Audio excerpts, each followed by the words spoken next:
Let the mayhem begin.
lonely in my isolated tower of indecipherable speech.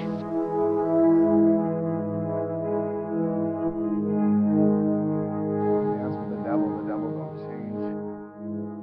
Believe me, nothing is trivial.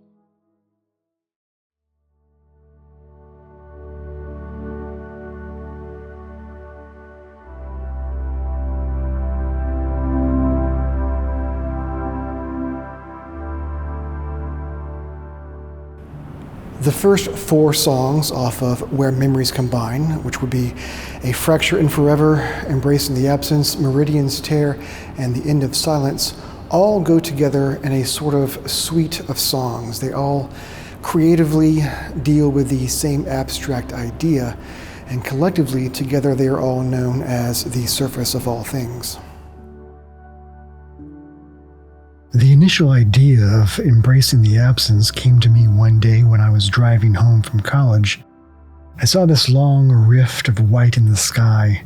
It was the only cloud in the sky, and it looked like a rip or a tear through the blue. It got me thinking about what if it wasn't a cloud, but an actual tear or degradation in the sky.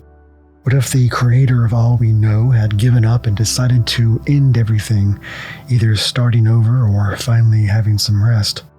I thought this was an interesting idea, but it was a bit too on the nose for me. I started thinking if there was a way to write a batch of songs that dealt with a single topic, but could be looked at in 2 different ways. 1, you could read the lyrics from the point of view of a single person, and 2, you could read the lyrics from a more cosmic or godly point of view. So the overarching concept here is twofold. On one end, it could be about God or whatever name you want to assign to the creator of all we know, wanting to call an end to everything that's been made so far. Whether this is to start over or to finally get some rest, what would we as humans see happen to the world when God decides to go away? In my head, I saw that rift of white through blue as the sky deteriorating, things grinding to a halt, and our minds slowly losing the capacity to reason. And then on the other end of things, the songs could be viewed from a single person's point of view. What happens to the thoughts and ideas and ambitions and memories of a person when they decide to give up as well? Effectively, it is a look at what happens when a creator decides to give up on their creation, and it's experienced by the listener from the point of view of what has been created. There are 4 songs in this set. The first instrumental track is like the birth of that idea, the realization point, and what follows from there are the 3 tracks with lyrics. They are the id, ego, and superego, the before, during, and after. Part of the challenge in writing the lyrics to these songs so that they could be read from 2 points of view was that I wasn't able to include any personal pronouns. I couldn't use I, me, we. I couldn't point to a single particular body, but be more general in my terminology. Embracing the Absence starts off with looking around and noticing the changes. It represents the ego or the self-esteem or how the self reacts to society. The sky looks different. Familiar structures are breaking. Ideas and concepts are starting to not make sense and fall apart. Language begins to break down. There is a side that won't believe what is happening, while there is a side that knows exactly what is going on as soon as it has begun. Some memories I have of writing and recording the song. I remember I had this idea where I wanted to sing backwards and then reverse the audio. The idea came from watching David Lynch's Fire Walk with Me, where he had his actors learn their lines backwards and then he reversed the finished product so that you could understand them. To do this, I took the first word from the lyrics being brazen and reversed it. I learned that one word and how it was sung and duplicated it exactly. And it had to be exact for the effect to work. I remember that singing it backwards doesn't at all sound like you would think the reverse of brazen would be. I had to sing Neze Oreb, and the accent had to be on the right spot too. I also remember having to learn how to play bass and sing the song at the same time for live performance. The verse is a mixture of odd time and common time, and the bass and kick drums are very tight and syncopated together. To get that tight and sing it the way I do was pretty tough to get used to. Embracing the Absence as it is married to A Fracture and Forever is a song about the realization of the end. Because everything ends. Every moment, every journey, every life, it's an undeniable, unavoidable truth, but not one that should necessarily be feared or mulled over incessantly. Because in every ending, there is the seed of something new, at least I think there is. The tide recedes only to rise again, the sun sets only to bring us a new dawn. Embracing these truths can bring peace, or at least help us find peace. It's peace in not resisting change, but in accepting it. So when the time comes, don't mourn what's passing. Stand with quiet strength, knowing that every farewell's just the beginning of something new.